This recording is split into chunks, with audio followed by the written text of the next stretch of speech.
नमस्कार। ब्रिटेन के संविधान के विकास के विभिन्न चरणों के अंतर्गत आज हम लंकास्ट्रियन काल में हुए संवैधानिक विकास की चर्चा करते हैं और तत्पश्चात ट्यूडर काल के विकास की भी चर्चा करेंगे। 1399 से 1485 का जो कालखंड है वो ब्रिटेन के संवैधानिक विकास में लंकास्ट्रियन काल के नाम से जाना जाता है। लंकास्ट्रियन काल के जो राजा हैं वो हेनरी प्रथम से लेकर के और हेनरी 6 तक जो राजा हैं वो लंकास्ट्रियन काल में थे। इस काल के अंतर्गत ब्रिटेन की जो मैग्नम कॉन्सिलियम थी उसका नाम बदलकर प्रीवी परिषद कर दिया गया। मैं फिर से दोहरा दूं, नॉर्मन काल में जिस मैग्नम कॉन्सिलियम की स्थापना हुई थी, लंकास्ट्रियन काल में उस मैग्नम कॉन्सिलियम का नाम बदलकर प्रीवी परिषद कर दिया गया था। इसका अर्थ यह है कि मैग्नम कॉन्सिलियम हमेशा के लिए समाप्त हो गई, प्रीवी परिषद स्थापित हुई और आज भी ब्रिटेन की राज्य व्यवस्था में यद्यपि शक्ति की दृष्टि से प्रीवी परिषद अधिक महत्वपूर्ण नहीं है, किंतु आज भी उसका अस्तित्व कायम है।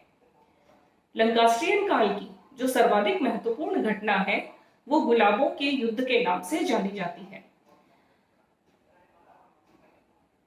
30 वर्ष तक चलने वाले इस गुलाबों के युद्ध में या वॉर ऑफ रोजेस में सामंतवाद की पूरी तरह से समाप्ति हो गई।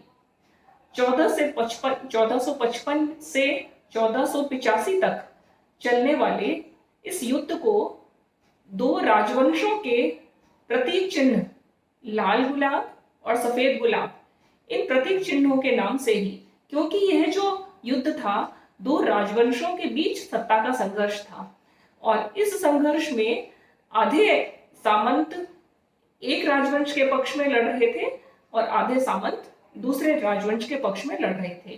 तो दो राजवंशों के बीच सत्ता के इस संघर्ष में जब तक सामंतवाद पूरी तरह से समाप्त नहीं हो गया तब तक इसका अंत नहीं हुआ और अंत में हेनरी सप्तम के काल में जबकि सामंतवाद पूरी तरह से समाप्त हो गया और हेनरी सप्तम विजयी होकर के निकला, तब उसने 1485 में ट्यूडर काल की शुरुआत की या हेनरी सप्तम का जो काल है वो ट्यूडर काल के नाम से जाना जाता है।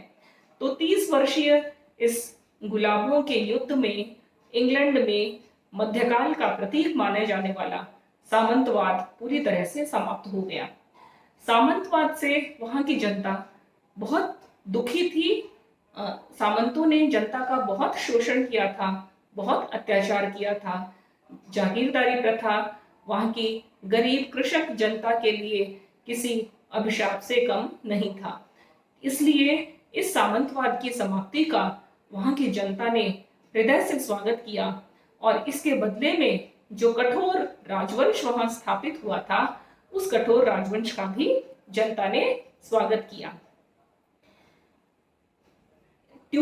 हेनरी ट्यूडर जो है या हेनरी सप्तम जो है, उसने युद्ध के दौरान उसके राजकोष में अपार संपत्ति जो है वो जमा हो गई थी।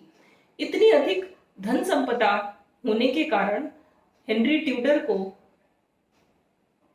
वार्षिक करों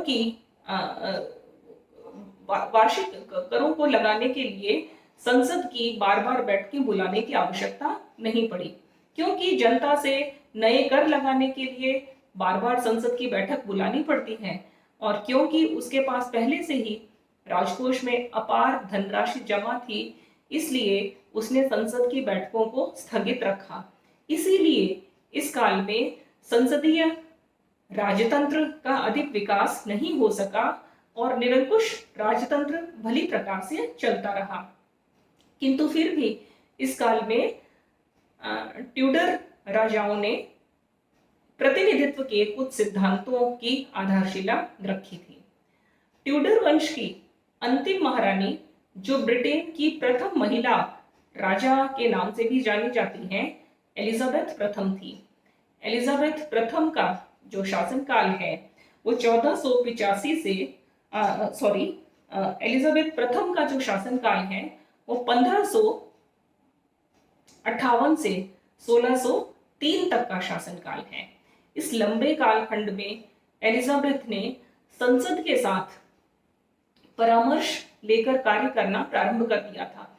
अर्थात जिस ट्यूडर काल का प्रारंभ निरंकुश राजतंत्र से होता है, वह ट्यूडर काल एलिजाबेथ के काल तक आते आते संवैधानिक राजतंत्र में बदल जाता है।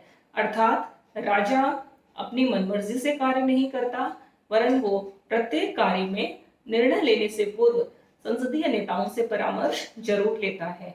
तो इस काल में जो स्थिति बनी वहां के राजतंत्र की, वो संसदात्मक राजतंत्र था या संसद राजा या किंग इन पार्लियामेंट की एक बहुत समन्वयात्मक स्थिति का वहां पर निर्माण हो गया। एलिजाबेथ प्रथम निसंतान थी। उनके संतान नहीं होने के कारण स्कॉटलैंड के राजा जेम्स प्रथम को वहां का अगला राजा बनाने के लिए आमंत्रित किया गया। जेम्स प्रथम और इसी के समय एक नया कालखंड प्रारंभ होता है ब्रिटेन के संविधान में। उसे स्टुअर्ट काल माना जाता है। स्टुअर्ट काल संवैधानिक विकास और संवैधानिक संघर्ष की दृष्टि से ब्रिटेन का सर्वाधिक महत्वपूर्ण कालखंड माना जाता है और इस कालखंड में हुए संवैधानिक परिवर्तनों को विद्यार्थियों आपको भली प्रकार समझ लेना चाहिए। मैं फिर से दोहरा दूं, इस स्टुअर्ट काल में 4 राजा हुए थे। जेम्स प्रथम, और जेम्स प्रथम का जो बेटा था वो था चार्ल्स प्रथम। चार्ल्स प्रथम के बाद में जो अगला राजा बना वो था चार्ल्स द्वितीय, और चार्ल्स द्वितीय के बाद जो अगला राजा बना वो जेम्स द्वितीय। ये स्टुअर्ट कालीन जो राजा थे, इन सभी राजाओं की एक विशेषता थी कि ये सभी अत्याचारी थे और निरंकुश प्रकृति के राजा थे। जेम्स प्रथम एक बहुत निरंकुश राजा था और उसने जो सामंजस्य एलिजाबेथ के काल में राजा और संसद के बीच में प्रारंभ हुआ, वो सामंजस्य स्टुअर्ट काल में आते ही पूरी तरह से समाप्त हो गया। जेम्स प्रथम ने संसद की परामर्श को मानने से इनकार कर दिया और राजा और संसद दोनों एक दूसरे के विरोधी हो गए। इस समय संसद ने राजा की शक्ति की के नियंत्रणों की मांग की और किसी तरह जेम्स प्रथम का कार्यकाल पूरा हो गया। 1625 में जेम्स प्रथम का बेटा चार्ल्स प्रथम राजगद्दी पर बैठा और चार्ल्स प्रथम के गद्दी पर बैठते ही संसद ने उस पर पिटिशन ऑफ राइट्स, या जिसको हिंदी में कहते हैं अधिकार याचना पत्र, इस अधिकार याचना पत्र पर हस्ताक्षर करने के लिए मजबूर कर दिया। हमने पिछले वीडियो में देखा था कि किस प्रकार 1215 में राजा जॉन को मैग्ना कार्टा पर हस्ताक्षर करने के लिए मजबूर होना पड़ा था। वही स्थिति इस बार फिर दोबारा बनी और चार्ल्स प्रथम को पिटिशन ऑफ राइट्स पर हस्ताक्षर करने के लिए मजबूर होना पड़ा। इस पिटिशन ऑफ राइट्स में यह व्यवस्था थी कि राजा संसद की अनुमति के बिना कोई नए कर नहीं लगाएगा। यह भी व्यवस्था थी कि बिना किसी कारण के किसी व्यक्ति को बंदी नहीं बनाया जाएगा।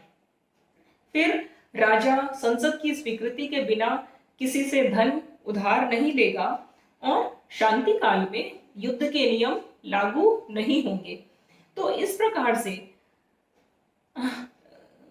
व्यक्तिगत स्वतंत्रता को सुनिश्चित करने वाले इस अधिकार पत्र पर राजा ने हस्ताक्षर तो कर दिए, किंतु उसने अपना वादा नहीं निभाया और उसने संसद को 11 वर्ष तक भंग रखा। इसका परिणाम यह हुआ कि 1642 से 1645 तक राजा और संसद के बीच में गृह युद्ध चला। इस गृह युद्ध के परिणाम स्वरूप संसद की जीत हुई और राजा के पक्ष की हार हो गई। राजा की हार होने के पश्चात ऐसा ब्रिटेन के इतिहास में पहली बार हो रहा था कि राजा पर मृत्युदंड का, राजा पर मुकदमा चलाया गया और राजा को मृत्युदंड दिया गया। 1649 में राजा को मृत्युदंड दिया गया और उनके मृत्यु के पश्चात 1649 से 1660 तक के 11 वर्ष के समय तक ब्रिटेन में राजतंत्र को स्थगित रखा गया। अर्थात यह एकमात्र 11 वर्ष का कालखंड ऐसा है जिसमें कि ब्रिटेन में संसदीय प्रजातंत्र का एक प्रयोग हुआ, किंतु यह प्रयोग सफल नहीं हो सका। इसका कारण क्या था?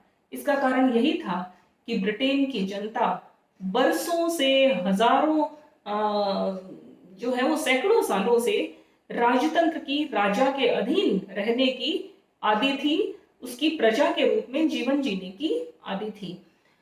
बिना राजा के वहां की जनता इस नए शासन को ठीक प्रकार से पचा भी नहीं पाई। इसका दूसरा कारण यह भी है कि इस 11 वर्ष के संसदीय प्रयोग के समय संसद दो गुटों में बटी हुई थी। एक तो उच्च वर्गीय नेता और दूसरे सामान्य नेता, और इन वर्गों में आपस में इतने अधिक संघर्ष और झगड़े इस कालखंड में हुए कि ब्रिटेन में अराजकता जैसी स्थिति उत्पन्न हो गई और संसदीय सरकार एक स्थिर सरकार नहीं दे पाई। इस सरकार का जो नेतृत्व कर रहे थे, या पहले जो प्रधानमंत्री थे इस सरकार के, वो थे क्रॉमवेल। तो क्रॉमवेल की अध्यक्षता में या प्रधानमंत्रित्व में बनी यह सरकार पूरी तरह से असफल हो गई और फिर से ब्रिटेन में राजतंत्र को बहाल करने की मांग उठने लगी। उसी मांग के मद्देनजर चार्ल्स प्रथम के पुत्र चार्ल्स द्वितीय को फिर राजगद्दी पर बिठाया गया। 1660 में जब वो राजगद्दी पर बैठा तो उसके बाद ये अपेक्षा की गई थी कि अब संसद और राजा के बीच का जो संघर्ष है वो समाप्त हो जाएगा। चार्ल्स द्वितीय ने 1667 में अपने मंत्रिमंडल के जो अत्यंत विश्वास पात्र, उसके जो 5 विश्वास पात्र उसके नजदीकी व्यक्ति थे, उनसे परामर्श लेना प्रारंभ किया। ये जो 5 व्यक्ति थे, इन 5 व्यक्तियों के प्रथम नामों को मिलाकर के एक नया नाम उस समय ब्रिटेन की राजनीति में प्रचलन में चला और वो था काबाल, CABAL। 5 व्यक्तियों के प्रथम नामों से मिलकर बना ये अक्षर काबाल, और यह कहा जाता था कि राजा संपूर्ण मंत्रिमंडल से परामर्श नहीं लेकर के केवल काबाल से परामर्श लेता है, यानी कि राजा का ये जो मंत्रिमंडल है एक छोटा मंत्रिमंडल, पूरी प्रिवी परिषद, पहले राजा प्रिवी परिषद से सलाह लेता था, प्रिवी परिषद के स्थान पर एक छोटी इकाई से परामर्श लेना प्रारंभ कर दिया, उसे काबाल कहा गया।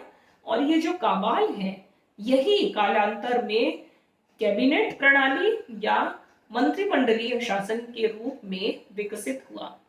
तो चार्ल्स द्वितीय ने ब्रिटेन के इतिहास में एक महत्वपूर्ण परंपरा का प्रारंभ किया, जिसको कि मंत्रिमंडलात्मक शासन या कैबिनेट सिस्टम के नाम से जाना जाता है, जिसका अर्थ यह है कि संपूर्ण बड़ी मंत्रिमंडल की अपेक्षा 4-5 व्यक्तियों के या 5-6 व्यक्तियों के छोटे समूह से ही राजा नियमित परामर्श करे और उस परामर्श को ही अंतिम मान करके उस पर व्यवहार किया जाए। तो इस तरह से चार्ल्स द्वितीय के समय में मंत्रिमंडलीय शासन का विकास हुआ। इसी समय में एक और संसदीय लोकतंत्र की दृष्टि से 1989 में बंदी प्रत्यक्षीकरण अधिनियम भी पारित किया गया। इस अधिनियम के अंतर्गत, जो कि लंबे समय से राजा के सामने मांग चल ही रही थी कि राजा जिस किसी भी व्यक्ति को बंदी बना देता है उसको शीघ्रातिशीघ्र न्यायालय में प्रस्तुत कर दिया जाना चाहिए। अर्थात बंदी बनाए गए व्यक्ति को बिना किसी प्रूफ के या बिना उसके अपराध को साबित किए हुए लंबे समय तक बंदी नहीं बनाया जा सकता। तो इस प्रकार से यह जो स्टुअर्ट काल है, इस स्टुअर्ट काल में बहुत महत्वपूर्ण जो परिवर्तन हुए वो यह हुए कि एक जेम्स प्रथम, चार्ल्स प्रथम के का जो एक लंबा संघर्ष का कालखंड था, उसके पश्चात वहां पे संसदीय राजतंत्र की तरफ कदम आगे बढ़ने लगे। चार्ल्स द्वितीय की मृत्यु के बाद उसका भाई जेम्स द्वितीय ब्रिटेन के राज सिंहासन पर बैठा। जेम्स द्वितीय एक कट्टर कैथोलिक शासक था। यहाँ पर मैं आपको यह भी बता दूं कि एलिजाबेथ जो थी वो जो प्रोटेस्टेंट राजा थी, और ब्रिटेन की जो अधिकांश जनता है वो प्रोटेस्टेंट धर्मावलंबी जनता है, किंतु ये जो स्टुअर्ट राजा थे वो सबके सब कैथोलिक ईसाई धर्म को मानने वाले थे। और यह जेम्स द्वितीय भी पक्का कैथोलिक ईसाई राजा था और जनता को यह स्वीकार्य नहीं था। वह भी एक अत्याचारी राजा था, और लेकिन इसलिए संसद नहीं चाहती थी कि कोई कैथोलिक राजा राजगद्दी पर दोबारा बैठे। इसलिए संसद में राजा को गद्दी न देने के लिए एक अधिनियम या एक कानून बनाने के लिए लाया गया, जिसको कि बहिष्कार अधिनियम कहा जाता है या एक्सक्लूजन बिल। अर्थात संसद राजा का बहिष्कार करती है, जेम्स द्वितीय का बहिष्कार करती है उसे आगे राज्य न देने के लिए। किंतु इस समय संसद में दो गुटों में विरोध बढ़ गया। जो राजा का पक्ष लेने वाला जो गुट था उसको टोरी दल कहा गया, और जो राजा के विरोधी जो जनतांत्रिक लोग थे, संसद में जो निम्न वर्गीय लोग थे जो कि ऐसे अत्याचारी कैथोलिक राजा का विरोध कर रहे थे, उनको विग कहा गया। मैं फिर से कह दूं कि जेम्स द्वितीय के कैथोलिक होने के कारण संसद दो भागों में बंट गई। राजा के पक्षकार वर्ग को टोरीज कहा गया, टोरी TORRY, और जो राजा का विरोध करने वाला दल था उसको विग कहा गया, WHIG। ये विग्स और टोरीज, इन दोनों का जो संघर्ष था उस समय, हालांकि विग्स की हार हुई और टोरीज की जीत हो गई। इसका अर्थ यह है कि राजा का पक्ष लेने वाले दल की जीत हुई और जेम्स द्वितीय राजा बन गया। किंतु यह विग्स और टोरीज का ये जो विभाजन है वो वहां की राजनीति में एक स्थायी विभाजन बन गया, और यह विभाजन ही आगे जाकर के राजनीतिक दल प्रणाली के रूप में विकसित हुआ। जो टोरीज हैं वो कंजर्वेटिव पार्टी, वो रूढ़िवादी थे, क्योंकि ये राजतंत्र के, कठोर राजतंत्र के समर्थक लोग थे। ये उच्च वर्गीय लोग थे जो कि संसद की शक्तियों का अधिक विकास नहीं चाहते थे। तो ये टोरी पार्टी या अनुदारवादी जिसको कहते हैं, अनुदारवादी राजनीतिक दल का विकास इन टोरीज में से हुआ। और ये जो विग्स हैं, ये प्रगतिशील विचारों के थे, ये परिवर्तन के पक्षकार थे, और विग्स जो थे वो संसद की शक्तियों का विस्तार चाहते थे। तो विग्स जो हैं वही आगे जाकर के लिबरल पार्टी के रूप में विकसित हुए। तो इस तरह ब्रिटेन की राजनीति में संयोग से जो घटनाएं घटित हुई वो वहां के राजनीतिक व्यवस्था को स्थायी बनाने के लिए बहुत महत्वपूर्ण साबित हुई। और इस एक्सक्लूजन बिल के नाम से जो ब्रिटेन की संसद में जो नेताओं के दो गुट बने, उन्हीं से कालांतर में राजनीतिक दल प्रणाली का विकास हुआ, और यही राजनीतिक दल प्रणाली आगे जाकर के पूरी दुनिया में प्रतिनिध्यात्मक लोकतंत्र की नींव की तरह बन गई। जेम्स द्वितीय जैसा कि मैंने आपको बताया, राजा तो बन गया था, किंतु वो बहुत अत्याचारी था। उसके अत्याचारों से तंग आकर के राजा ने, प्रजा ने और संसद ने उसको सत्ता छोड़ने के लिए मजबूर किया। और यह जो घटना घटी कि राजा को बिना किसी खून खराबे के या बिना किसी क्रांतिकारी खूनी संघर्ष के संसद ने राजा को गद्दी छोड़ने के लिए मजबूर किया, यह घटना 1688 में घटी। और इस घटना को वहां पर गौरवपूर्ण क्रांति के नाम से जाना जाता है।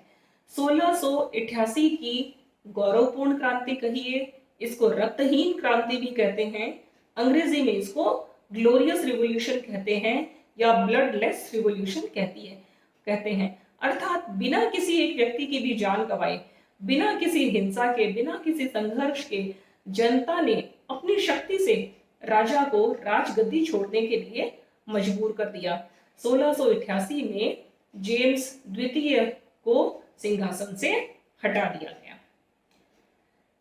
1688 के पश्चात 1689 में जो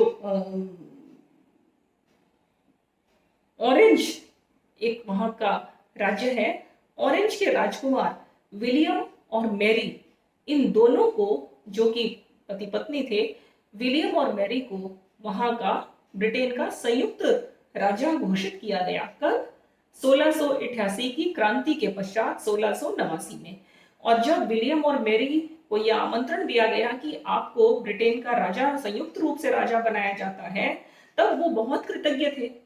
वो एक छोटे से देश के राजकुमार थे और इतने बड़े देश का यदि उनको राजा बनाया जाता है तो ब्रिटेन की संसद के प्रति बहुत कृतज्ञ थे।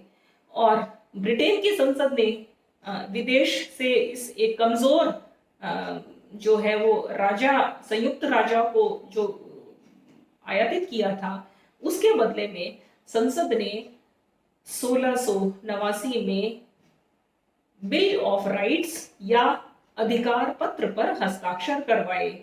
मैं फिर रिपीट कर देती हूँ, मैं फिर दोबारा बताती हूँ कि चार्ल्स प्रथम ने 1628 में अधिकार याचना पत्र पर हस्ताक्षर किए और विलियम और मैरी ने 1689 में अधिकार पत्र पर हस्ताक्षर किए थे।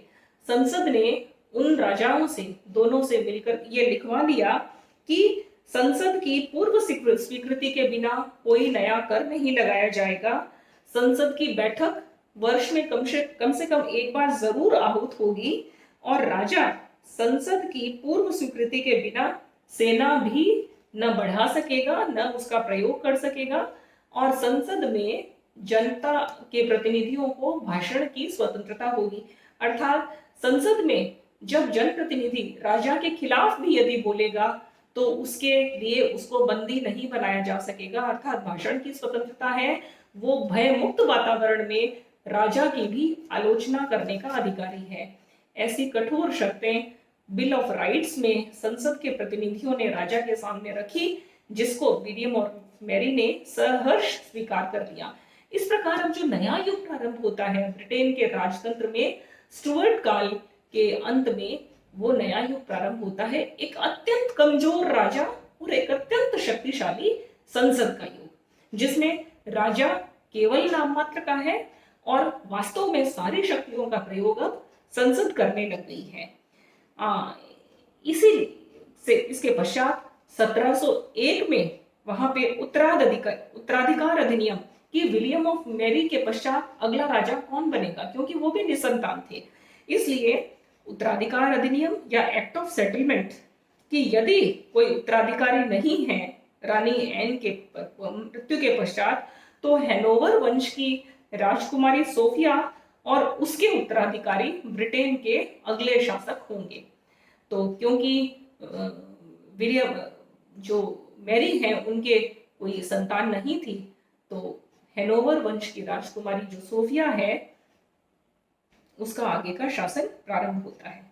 1603 में एक घटना 1693 में एक महत्वपूर्ण घटना घटी इसी विलियम ऑफ मैरी के काल में कि जो राजा विलियम था उसने संसद में बहुमत वाले दल से अपने मंत्रिमंडल का चयन कर लिया। मैं आपको पहले बता चुकी हूं कि जब एक्सक्लूजन बिल के समय में संसद में गतिरोध उत्पन्न हुआ था और उस समय संसद में दो गुट बन गए थे। कौन से? टोरीज और विक्स। ये परमानेंटली दो ग्रुप बन गए थे और इन दोनों गुटों में से बारी बारी से हर बार कभी कोई गुट का बहुमत रहता था, कभी किसी गुट का बहुमत रहता था। 1693 में विलियम ने जिस गुट का बहुमत था उसी गुट में से अपने पूरे के पूरे मंत्रिमंडल का निर्माण कर लिया और दूसरे गुट से मंत्रिमंडल में से एक भी मंत्री को नहीं लिया और अपने उस मंत्रिमंडल को उसने जो नाम दिया वो था जुंटा, JUNTA। तो ये जो जुंटा या राजनीतिक रूप से एक ही राजनीतिक दल का मंत्रिमंडल का निर्माण, यह विलियम ने बाई चांस पहली बार किया, यह संयोग से किया, एक प्रयोग के तौर पर हुआ। किंतु पूरी दुनिया में आने वाले समय में इसको मंत्रिमंडलीय सजातीयता के नाम से भी जाना जाता है कि संसदीय प्रणाली में जो मंत्रिमंडल बनेगा वो एक ही संसद में बहुमत वाले राजनीतिक दल का ही बनेगा। जिस दल के पास अल्पमत है, बहुमत नहीं है, उसका मंत्रिमंडल नहीं बनाया जाएगा। तो आने वाले समय में यह भी संसदीय लोकतंत्र की एक महत्वपूर्ण विशेषता के रूप में सामने आया। इस प्रकार कैबिनेट पद्धति का विकास हुआ। चार्ल्स द्वितीय ने हमने देखा कि काबाल और फिर कैबिनेट प्रणाली का विकास हुआ और विलियम ने उसमें एक और जो है वो बहुत महत्वपूर्ण परिवर्तन कर दिया कि राजनीतिक सजातीयता, अर्थात संसद में जिस भी दल का बहुमत होगा मंत्रिमंडल उसी दल का बनाया जाएगा।